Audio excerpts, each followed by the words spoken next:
This is SANDCAST, beach volleyball with Bourne and Travis Mewhirter, brought to you as always by our buds at volleyballmag.com and our new SANDCAST Born on the Beach Studios. Do we need a new name for it? We are styling right now. Styling. So we're going to have a video version of it up here soon. We're just testing it out right now, seeing how the studio works. And our first guest here in our studio, in our fancy blue couch and our fancy new mics, is Miss Carly Wopat. How are we doing? I'm doing great, thank you. Doing great. And how have you enjoyed this rainy day today? Not very much. I couldn't practice, so I was bummed, but I went and did other stuff like yoga and worked out. Mm-hmm. So. And now with practicing, so you kind of had an interesting season. So you played Chicago with Elise Zappia, and then you guys made it second round of the qualifier, and then you played P1440s last two events. You had San Jose, and then you had Huntington. And so what did you give yourself an off season? Kind of take us through that and where you're at now in terms of training. Yeah, I haven't really actually had an off season in a long time because right after I finished playing college, I started playing professionally overseas for indoor.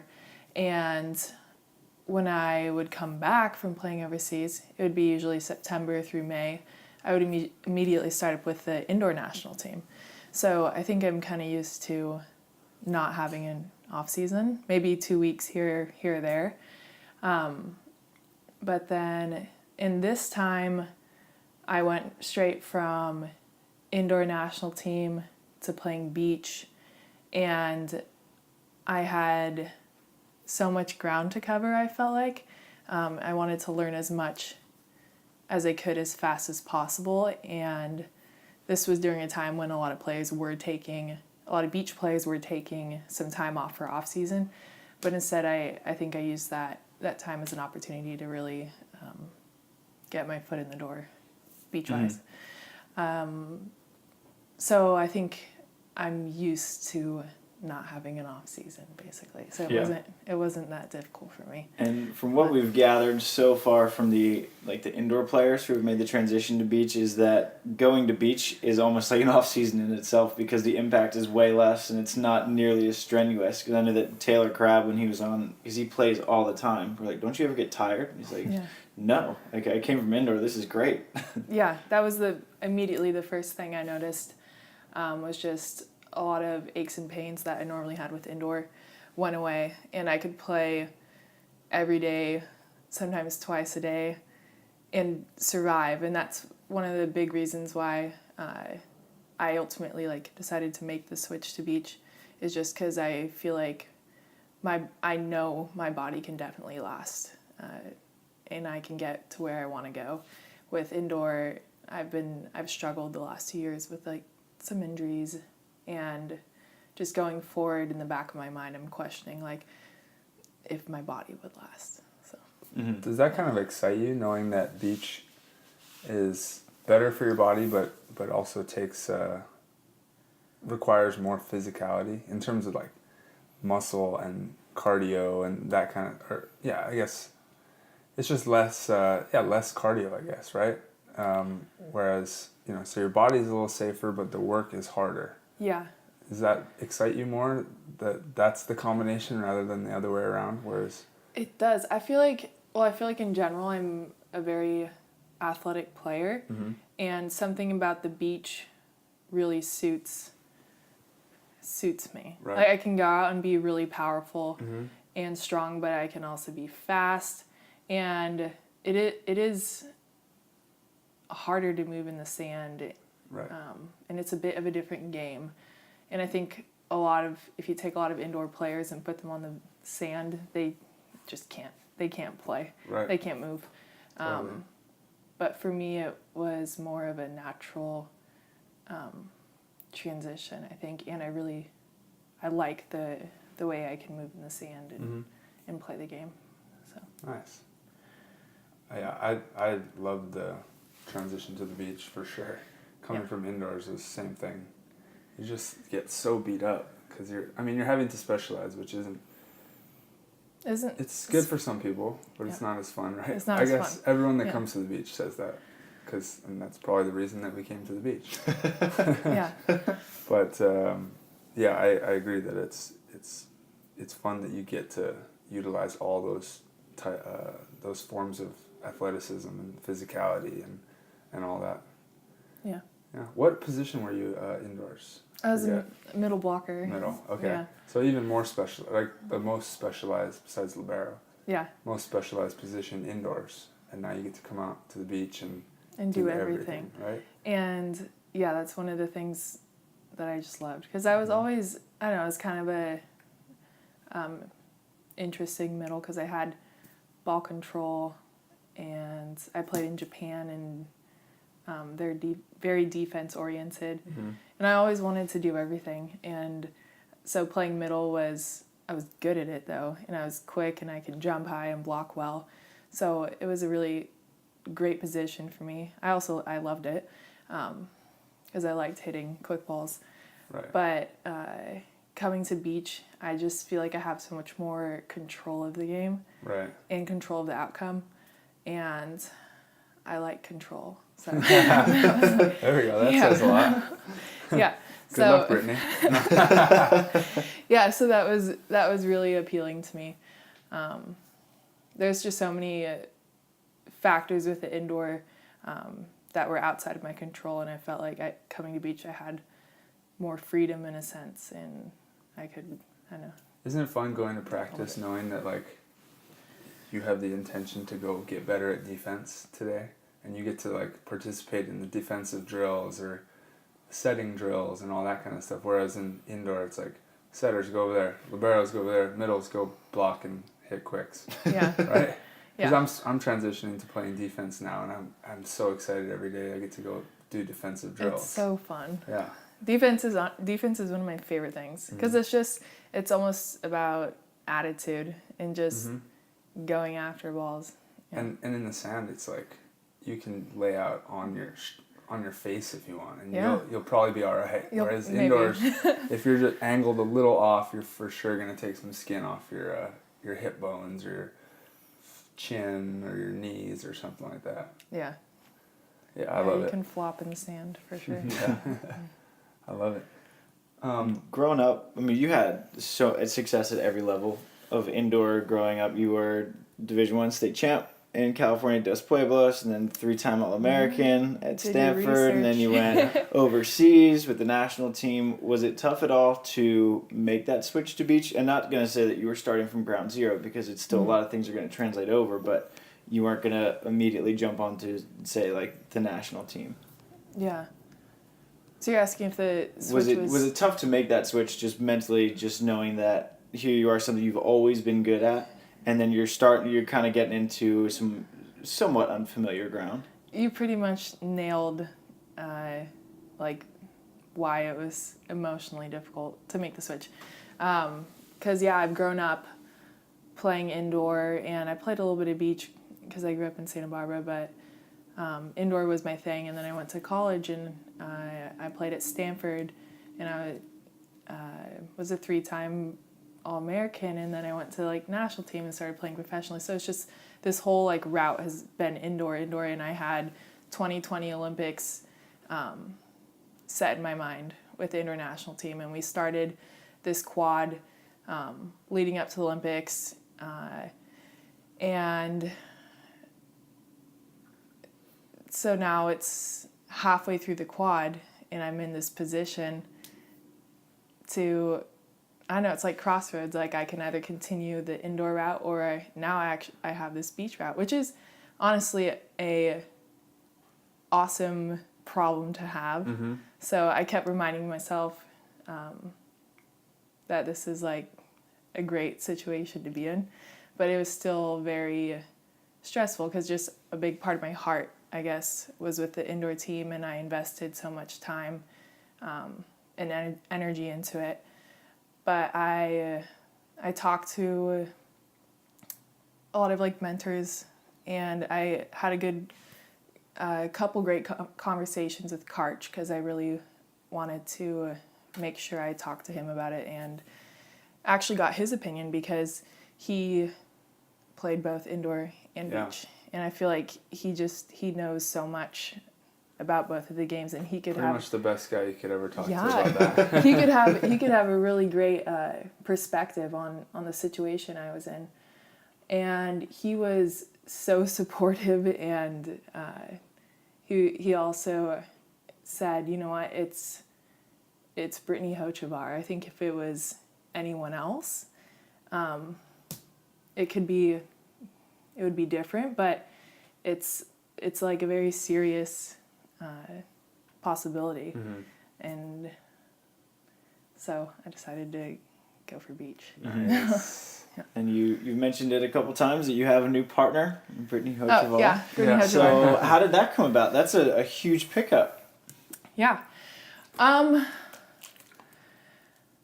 don't know. I was just doing my thing, and I've been, the whole partner situation with beach volleyball has been crazy for me so far. Yeah, welcome to the the craziness. Oh God. Yeah, it was a learning process for me, I think. But as I've been trying to like improve my game, I know that I also want to move up with my partners as well. So learning how to do that and kind of just climbing that ladder is what I want to be doing. And so Hochevar approached me or messaged me, I think, while I was still playing in the P1440s. It was a ways back, and asked if I wanted to meet up, and I think she'd done her research and watched me a little bit and maybe talked to some people. So we met up and discussed playing together, and she just kind of has this dream to go to the Olympics for 2020, and we talked a lot about actually just timing and how our partnership, I don't know, just the timing of it all works out really well. And the more I've gotten to know her and her spirit and her energy and everything, I don't know, she's just an amazing person. She's got great energy. She's got great energy, Yeah. and I just think we're going to be a great partnership. It's hard to explain. No, totally. Well, I mean, the fact that you get to take beach volleyball is a sport where the veterans tend to be the ones who are successful. You know, it's usually not the people that come out right away. It's because there's so much to learn about the sport. There's a lot of strategy and all that. So for a young player with a lot of athleticism, a lot of experience being a professional athlete and a volleyball player, like a lot of us indoor players, I played it as well, I think that's the most valuable thing you can possibly have, is have that veteran who's been there before. Yes. And can kind of help you get through those quick stages of things. You're like, oh, I guess I needed to know that to move up. Yeah. Whereas like you didn't really need to know that playing indoor, stuff like that. So yeah, I mean, and then you have Brittany, who is very positive. She's not going to ride you really. She's going to be fierce and intense, but I'm sure that's a good thing for you. Yeah, I love it. Yeah. I think that's a good partnership. Kind of mirroring storylines, right? Yeah, here. no. You went overseas. There's a lot of similarities here. But what's funny is, so I'd been thinking prior to us meeting and discussing playing together, earlier I'd been thinking of like, who could I play with if I really wanted to take it to the next step and start playing in like FIBBs and for this next AVP season and stuff. And I immediately thought of Hochevar because like you said, she's older and she has experience, so some of my weaknesses, just being new to the game and everything, she can complement that really well. And yeah, I don't know, it's just funny because I had thought of her before, and then the pieces just started like coming together. Yeah, kind of easy to go with your gut on that one, like knowing that her name somehow came up in your head before any of it came up, and then that's the path that ended up coming to you, or like the option that came to you. Yeah. Sounds like easy decision. even though it wasn't. It wasn't an easy decision, but yeah. Have you guys started practicing together yet? Because I know that you've been in the P1440 developmental program for a while, so I didn't know if your practices were more with that side of things or if you and Brittany had started working out on the sand together yet. Mm-hmm. Britt's doing something out there. I see her biking. She bikes by our practice. Hey! Yelling. I'm like, she's doing something. Yeah, this last week was our first week training together. We have like a good solid 5 or 6 week block right now. So really excited to put the work in, and what did we do? We did some P1440s last week, and then we asked Nicole Branagh to coach us. Mm-hmm. Oh, really? Yeah. That's huge. Yeah. Wow. I think she was very surprised. I told someone that, and they're like, "Oh, I didn't know she coaches," and I was like, "She doesn't." But she does now. we're asking her now. Got it. Yeah. So we had a practice with her, and Seems like you have the ideal situation you fell into here. yeah. That's a big compliment, knowing that Nicole's willing to start coaching you guys. Because, a player like that's not just going to jump in with any team. They're going to jump in with a team that they think they can win with. So, no pressure, but Yeah. it's a compliment for sure. I think so, yeah. Awesome. You mentioned that you guys so 2020 is a goal. Have you started kind of mapping out the schedule of when you might start the season? Because AVP schedule is out. We'll probably talk about that for a little bit. But first event not till Cinco de Mayo weekend. So are you going to try to play some tournaments before then, or is this still a conversation you need to have with Brittany first? We are we're trying to play in some tournaments. It's definitely an interesting situation because I have 0 points, and she has a ton. So she's kind of carrying our squad right now until I start getting some points. We've all been there. Yeah, I'm just Travis? like... I got 90. He's got 90. Just like, thank you, Britt. This is awesome. But yeah, we're thinking of going to... We were debating about this one because it's a 2-star, but there's a 2-star in Cambodia at the end of February, February 21st to 24th. And I think we're going to start there. And then after that, there's a 3-star in Sydney. See you there? Yeah? Yep. Yeah. Just signed up for that one. So we're going to try to do that one. And yeah, but this first 2-star I think might be the only 2-star we try to do. We'll have to see as we continue. And then we'll have to do country quotas for 4-stars, 5-stars. But yeah, I have my whole calendar with all the tournaments mapped out. Yep. And we've had like a ton of coffee meetings. I love her because we both, we love to like communicate. So there's daily I'm like on the phone with her at least twice, and we're just like throwing ideas back and forth and figuring things out. And we want to, we've been nailing down our training schedule because we want to have it all set and not have to like think about it and find someone to practice with last minute and stuff. So yeah, we've got a good map or route, I guess, mapped out. And I think she has a couple of resources who have been helping her with figuring out the points.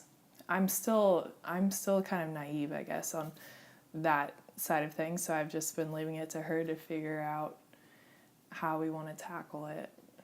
Probably a good call for now. Yeah. I'm still not a good points guy. I rely on my partners to be good at the whole points game. Yeah. Just tell me where to show up. Yeah. I know Lauren Fendrick is really good. Oh yeah. So for sure. Yeah. I think we've asked her a couple questions. And if Lauren is listening, congrats on the pregnancy. Hey. That's awesome. Now with the AVP schedule domestic, San Francisco is now out and Hawaii is a full-time stop, and obviously you have Hawaiian roots, but you do as well. So is that an exciting stop for you guys? Yeah. Hawaii? No, super bummed about it, actually. You hate going there. Yeah, it sucks. No, we're stoked on that, for sure. That's going to be sick. Your mom is from Honolulu, correct? Hawaii, yeah. Okay. And then you have a Hawaiian middle name, right? Yeah, it's Anelolani. Okay, I would have had no idea how to pronounce that. Yeah. So all of my siblings, we all got Hawaiian middle names. Okay. Awesome. Yeah. That's cool. And How often do you get back there? As often as possible. It's like a second home to me now. My brother Jackson went to UH also. So I've gone back and forth quite a bit. My parents are going at the end of this month to watch my little youngest brother Eli play against UH. He goes to Stanford right now. And I was thinking of going, but I don't think I'll be able to. Yeah. I gotta stay here. You got to get Britt to go out. That's the trick. I was trying. There's Emily Hartong was planning a training group. Right. And we were thinking of going and joining that, but I don't know.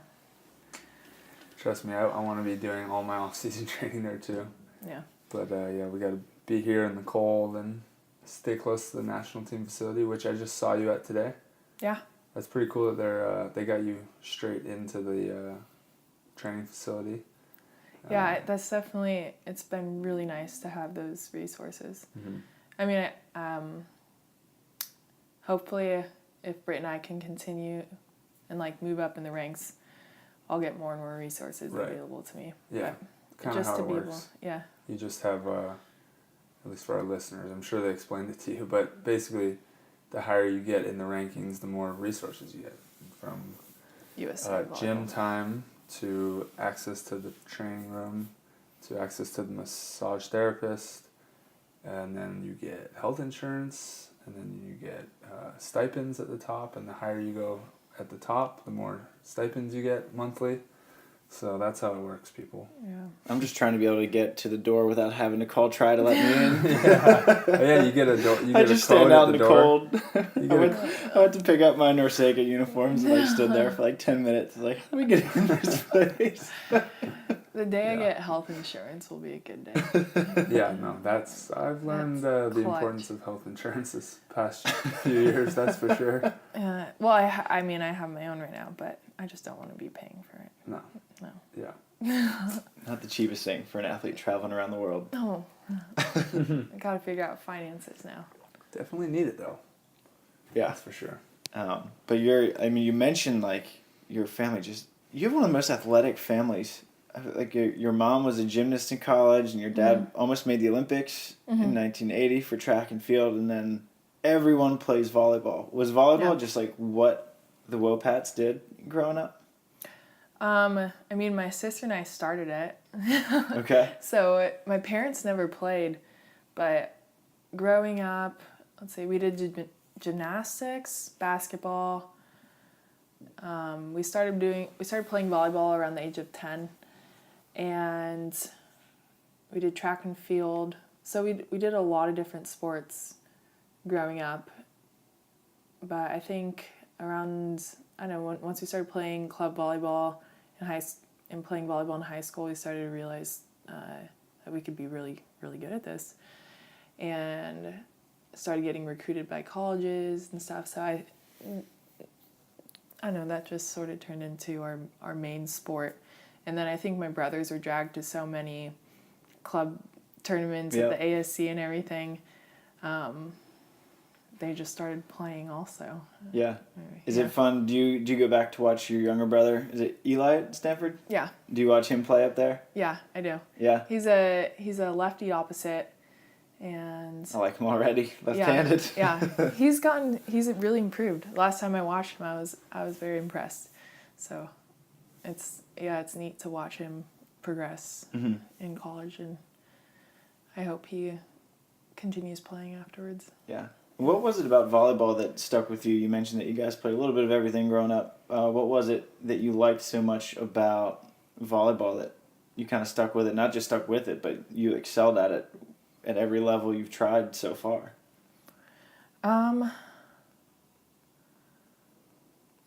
think I I like the speed of it. It's an interesting sport. It takes a lot of skill. There's some sports you can be really athletic and just go out and be good at. Yeah. Like you can go run, be a track athlete or something. But with volleyball, there's so much skill involved that it takes years and years to cultivate. Just like hand-eye coordination and the feel for the ball, and I don't know, just things that only come with experience, I guess, perspective of the court, and so I really liked that part of the game, that I could work on these skills and be really athletic, and I don't know, go out and play this game. What parts of the game do you feel like have transferred easiest, or what's your bread and butter so far? I mean, knowing that you have to master each skill, but obviously we all have our strengths within those skill sets. What's kind of your... From indoor to beach? Yeah, from indoor to beach, or just your favorite or your strength maybe in terms of the skills. Blocking. Love it. I think I'm going to be a really good blocker. Nice. I love the smile on your face as you say it too. I love blocking. Yeah, it's just like shutting players down. But I mean, I was a middle blocker indoor already, and that was one of my strengths. And then just coming to beach, I think I have a really good power jump. I don't know the word for it, but we did these jump tests, and when I just started from a squat position and jumped straight up, I jumped just as high as if I started standing and like swung down and jumped up. So wow. I think you're gonna have a lot of power, just like coming out of the sand. Like a quick jump too. Like a lot of people are gonna take a long time to load. Yeah. Whereas you can kind of just be in a semi-loaded position and still get your max vert out of it. Oh. Like me, I'm one of those people who gets their butt basically to the sand. Well, I've been training myself to do that. Trying to go deeper? Yeah. Okay. Because I know, just watching, that's one of the things I guess I've been trying to shift over to, playing sand.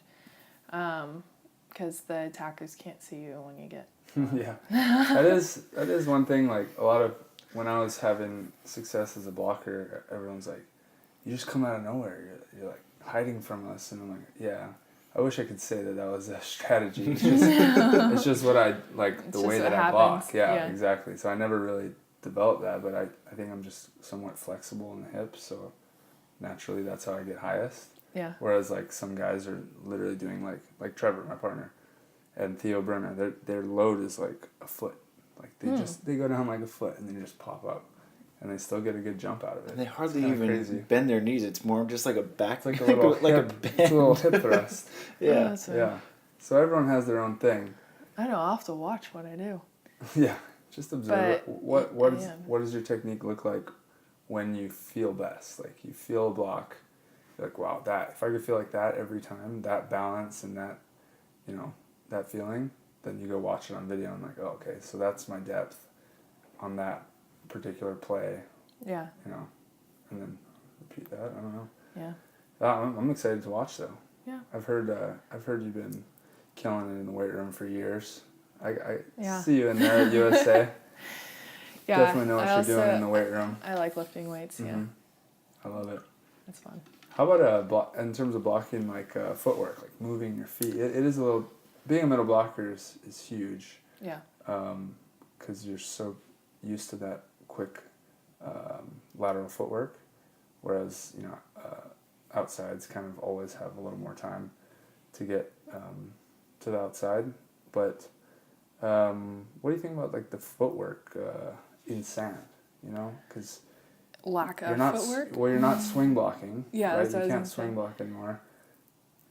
I guess it's lack of footwork, but you still need to take those small steps. Whereas at indoor, you're like, I'm taking like this 2-foot step, 1-foot step at a time. Yeah. To me, the biggest differences that I've found on the beach were when I'm taking these like 4-inch steps. Baby steps. Those are the ones that are that makes the biggest difference though, because I've learned like I need to line up exactly on the ball.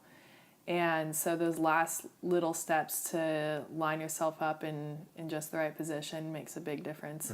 With indoor, it's a really different blocking game actually. Yeah. Because you're just taking up space. You're taking up an area of the court. More, right? You can reach a lot more indoors because the range of the hitters, in my opinion, isn't as wide.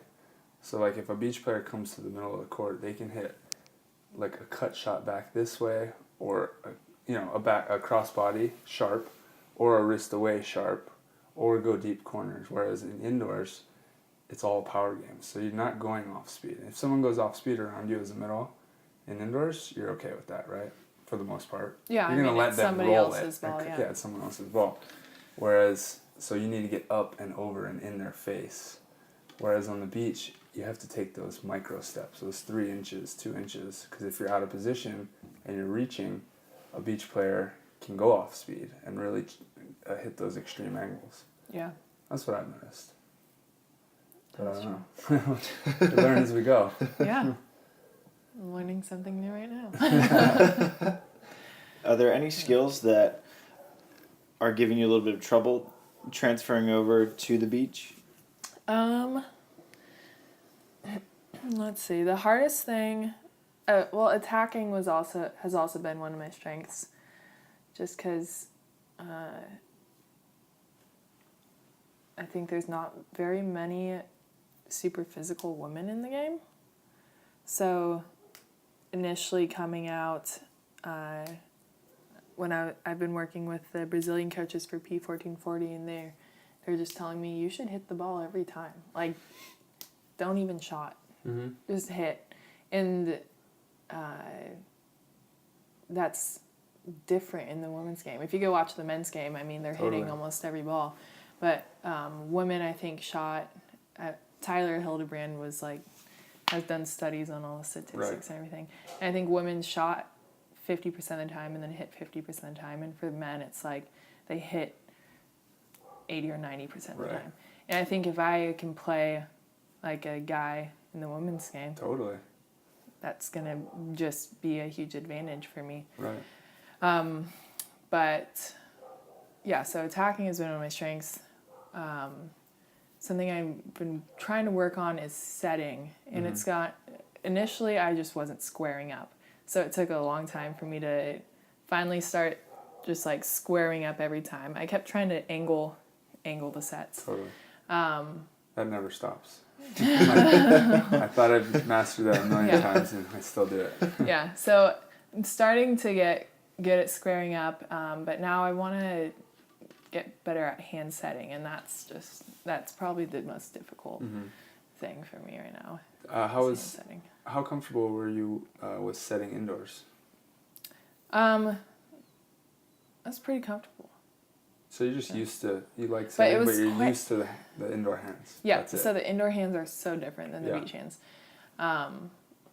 And I've gotten to the point where I know what it feels like to set a good ball on the beach, but I need to learn how to do it consistently. Get the 10,000 reps in. Yeah.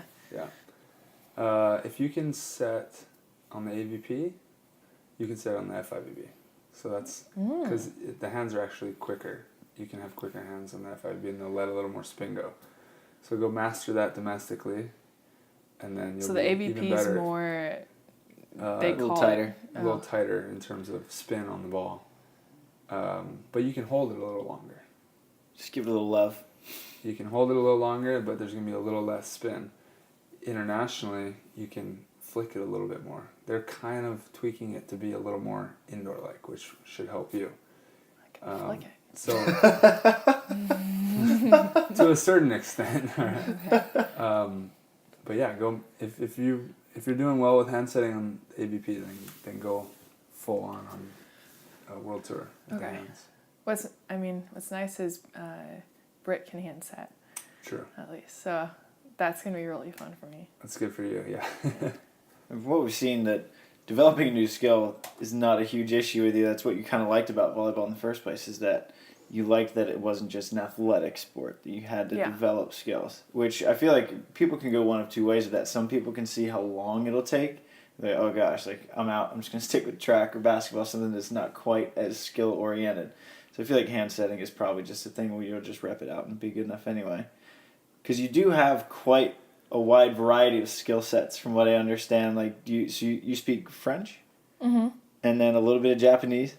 What, did you pick that up when you were overseas? Well, so I studied French. I want to hear this Japanese. Oh my God. Japanese is a tough language. Yeah. I studied French first of all in high school, and then my first year I played in France. So that's when I really learned how to like speak. And it's just weird. Like I will forget language if you don't use it, basically. But pieces will just randomly come back to me all the time, and I'll just like be spitting out like Turkish and Turkey. I played in Turkey for a second. Yeah, so I know like 2 words. Yeah, I don't know. Turkish really sticks with me. It's like in my brain. But I think I know French the best. Then actually Turkish probably second. Whoa. I liked the Turkish language, and then some Japanese. And Chinese, I didn't really even try. That's a lot. Wow. Chinese is crazy. That's crazy. Yeah. Like I went to Puerto Rico to speak, and they speak Portuguese? Spanish there. And Puerto Rico. Puerto Rico, yeah. I was thinking Brazil. No, and I mean, I took 2 years of it in high school, and I still didn't get it. And that's probably the easiest language to learn. So for you to go to 4 different countries and basically learn all their languages shows why you went to Stanford. Thanks. And at Stanford, I do want to hear this Turkish, though. Yeah, I want to hear that come out of your mouth at some point. It's not like you just kind of coasted on an easy major at Stanford, that's an oxymoron, an easy major at Stanford, but when you were, human bio? Human biology, yeah. With a minor in art, so you went completely total different sides of the brain. Yeah. Oh, yeah. No. I actually didn't minor in art, but I was in the I was in the process too, because I had taken so many art classes. Okay. So I was thinking about it for a hot moment. But yeah, I've always been really into art, and going to Stanford, they have just the most amazing professors in all these classes. So if I was taking, I took painting, I took sculpture, I took film photography, and you would go in and you'd be being taught by some world-renowned artists and stuff, and it was just, I was like, I have to make the most of these classes that are being offered to me. For sure. And it was just a really nice outlet, I think, because everything else was so academic. I could go use a completely different part of my brain, and I would get lost in it. I'd go paint from 8 p.m. to 2 a.m. and it'd be like I blinked or something. The time would just fly. It's like a meditation for you kind of thing. Yeah. Dang, I wish I knew this stuff in college. And I dreaded every class, except I did take ceramics, and I got an A. My only A of college. Ceramics. I barely even got a B, but I got an A in ceramics. See, if I would have just listened, I would have known that I was better at the arts. Yeah. Damn it. I need a redo there. But I know that obviously you're passionate about volleyball. But I know that just through your Instagram, health and wellness, exercise, dieting is also a big passion of yours too. Yeah. Not that you should be thinking about what to do after volleyball, but with the beach volleyball, there's a fair amount of downtime. So what else do you do when you're not on the court or lifting? Right now I'm basically just trying to feed myself. And, but really, I go to the grocery store, and I run around and do errands, random things I always have to do. I don't know, there's always a list. I'm a big list maker, so yeah. I have a list of things I need to do. I've been trying to get sponsors, and so that's been taking quite a bit of some extra work. It's a whole nother art. Yeah, to it's beach an art. volleyball. It's an art. It sounds a lot more simple than it actually is. Yeah. Yeah. And then, let's see, I read a lot. I play guitar. Self-taught, correct? Yeah. You just teach. How do you teach yourself guitar? Well, my dad and his brothers all play, or a lot of them play. So we had guitars around the house, and I think it was my sophomore year in college. I came home and I was just like, I'm going to teach. I don't know. I got like a bug in me. Like whenever, I don't know, I'll start thinking about something.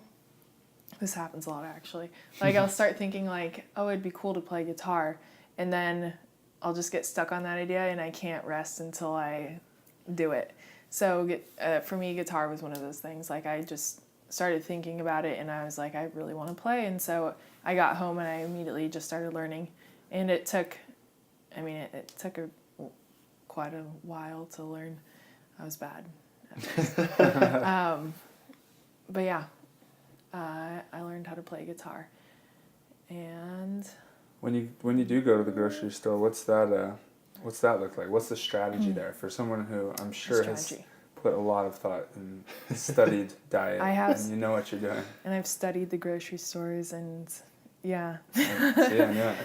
You know the aisles, which one you're gonna hit. Yeah, let's see. I have like, standard things I grab a lot. There's probably, 4 grocery stores I stick with. Costco, honestly, is a great one because you can go buy just staples in bulk. And they have some good organic things now. Yeah.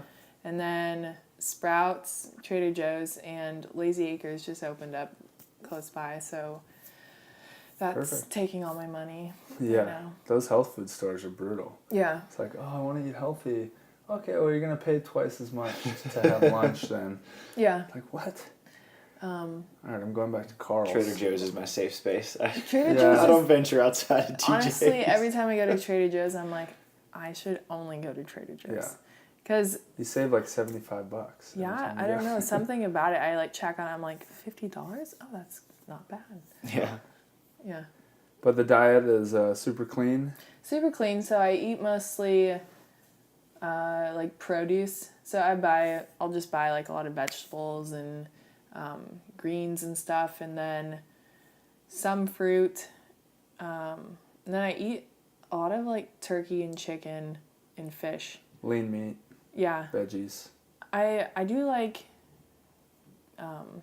some beef, but honestly, I'm also just trying to buy the least expensive things that are still healthy. So like potatoes and onions are pretty cheap, and Scandinavian diet. Yeah. Yeah, honestly. Nice. Rice. You stay away from gluten and dairy kind of things? I stopped eating dairy when I was in China. And I would stop eating a lot of things when I'm out there. Yeah. They were like, you're not supposed to eat the meat. Right. But I caved. Like I think I lasted like a week and I started eating the meat and I was like, well, here goes. My body will adapt. Nah. Yeah. But I stopped eating dairy and I just continued it because, I don't know, I just had a lot of conversations with people, and when they eliminated dairy, they had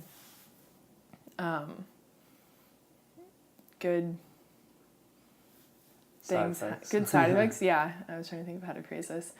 So I was like, I guess I'll just eliminate it. Like, I don't know if it's really gonna, if like I have negative side effects, but I'll take it out. And well, you usually don't know if you have the negative side effects unless you take it out and then reintroduce it. Then yeah. Like, oh, I never knew that feeling was something I didn't have to have. Right, because there's so many variables. Like with my health issues, I'm basically on the diet that you're on. Yeah. But I didn't think I was feeling bad because of the gluten. I wasn't feeling bad because of the dairy. But then I cut it out and I don't know. I feel pretty good now. I feel pretty good too. Like I don't have any. I'm like always on the go. With gluten, I don't have celiac disease, celiacs. I don't know. I don't have that disease. So I can eat it, but the more I've read about it, everybody has somewhat of an inflammatory response to gluten. So even if you don't notice it, there is some inflammation. Right. And I think I've read more about, what's that book? The Plant Paradox. Mm-hmm. And it's just about how a lot of foods we eat, even some like good things, can cause inflammation in our bodies. And if you ultimately rid your body of inflammation, everything else can operate so much more efficiently. Mm-hmm. And so a lot of people who even are trying to lose weight, one of the biggest hindrances is inflammation in the things they're eating to cause that inflammation. And then your organs and everything works better for you, right? More efficiently, and it can burn off that fat more. Exactly. You're probably literally losing weight when you get rid of inflammation, right? That makes sense. Because inflammation is like, you're holding extra, I don't even know what it is. Fluid. But that's what I had. My autoimmune disease was an inflammatory muscle disease. So that's, all the stuff I've been trying to learn as well. But yeah, it's crazy. There's like, at first they're like, cut out everything. Like you said, like all these healthy things that have a little bit of inflammation in them, like all the nightshades, right? Like Isn't tomatoes it like and nuts too, like peanuts. Yeah, peanuts, exactly. I'm like, what? Come on, that's like my go-to snack. I know. Yeah. I ate so much peanut butter. I know. I was reading about it. I was like, peanut butter?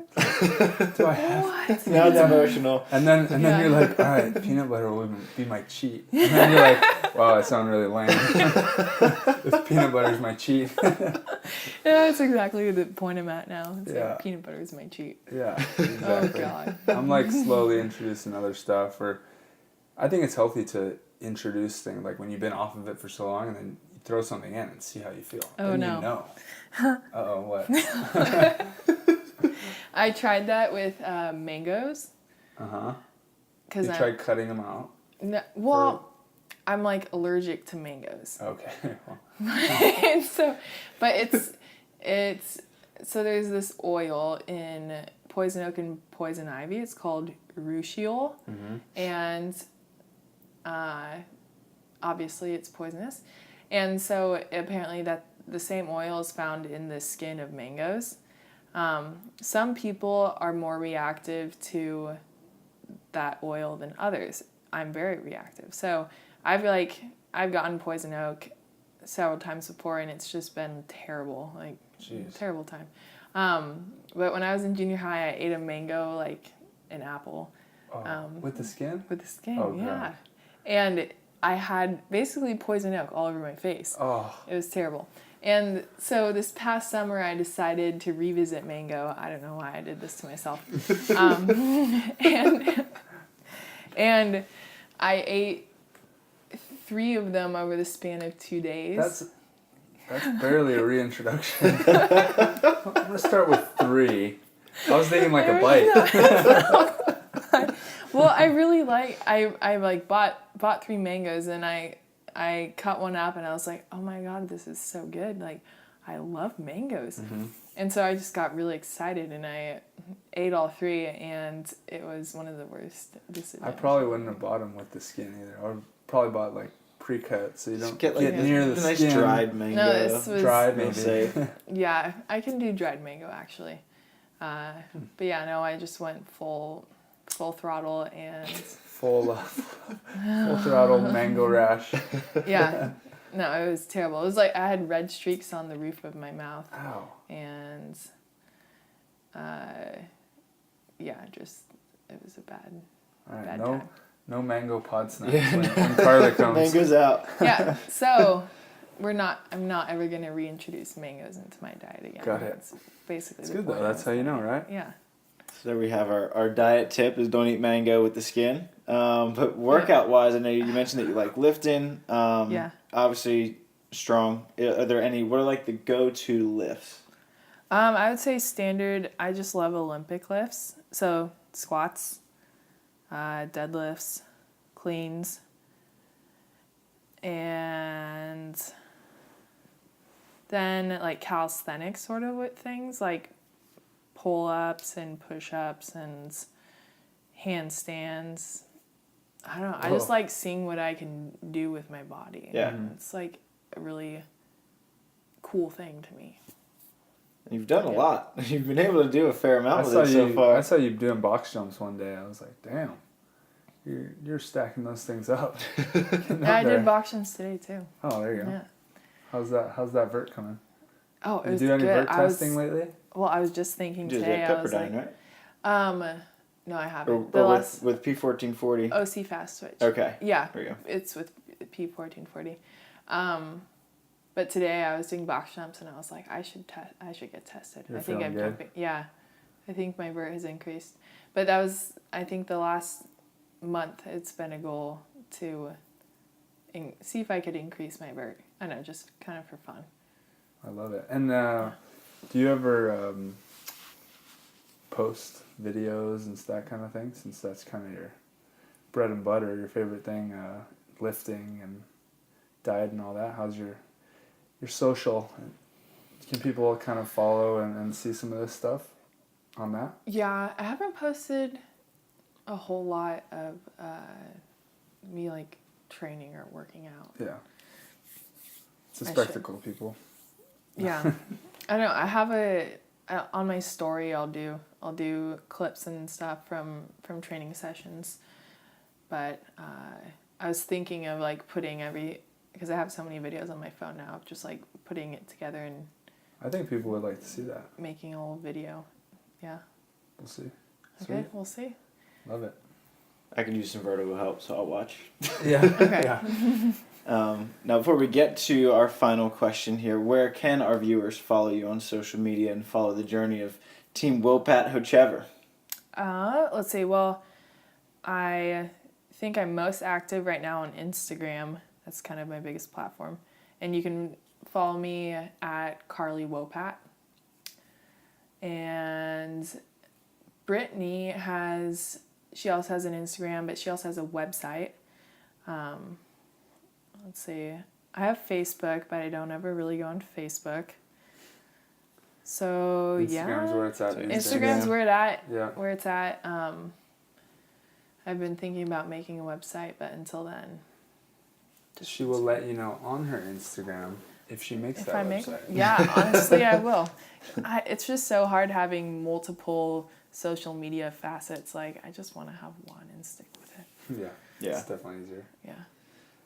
Now, is there anything else that you wanted to bring up? Anything else that you wanted to mention or talk about while we have you here?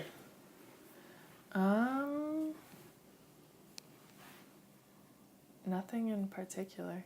Okay. Yeah, whatever you guys are interested in, I guess. All right. Well, for our final question, which is now presented by our good buds at Pacific Coast Wealth Management, if you had to give one piece of advice to an up-and-coming beach volleyball player, what would that piece of advice be? Oh, man. Or a transitioning beach volleyball player from indoors. Or a transitioning beach volleyball player. Let's see. I think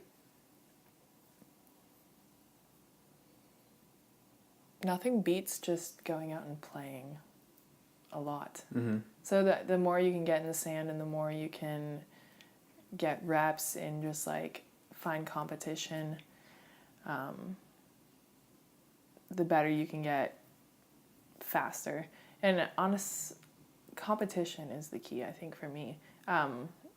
When just like playing in CBVA day tournaments or the P1440 tournaments, those tournaments are where like my growth, I feel like, has been exponential, because you're just forced. I'm forced to adapt really quickly. There's nothing like competition to make you up your game. So like P1440 Huntington was the first time I figured out how to play in the wind. And specifically like pass in the wind, and it was just the pressure of the competition, I don't know, forced me to change really quickly. And let's see, I'd say just learn how to use failure positively. Mm-hmm. I think that's one of the biggest pieces of advice I could give to like any young athlete right now is that you're just going to fail over and over again, but it's all about how you see it and how you use it particularly. Yeah, one of my favorite quotes is, "I haven't failed, I've just found 10,000 ways that didn't work." Yeah. So I like that mindset. I like that too, yeah. Yeah. Yeah, Love I think, yeah. Well, Carly Wopat, thanks for joining us here. Thanks for hanging out and being on SANDCAST and breaking in the new studio. What do you think? I think it's great. I think you should call it the SANDCAST Corner. Ooh, I like it. SANDCAST Corner. I like that. All right, named by Carly Wopat. Love it. Yeah. Right on. Thank you All guys. right. Thanks so much. Shoots. Shoots.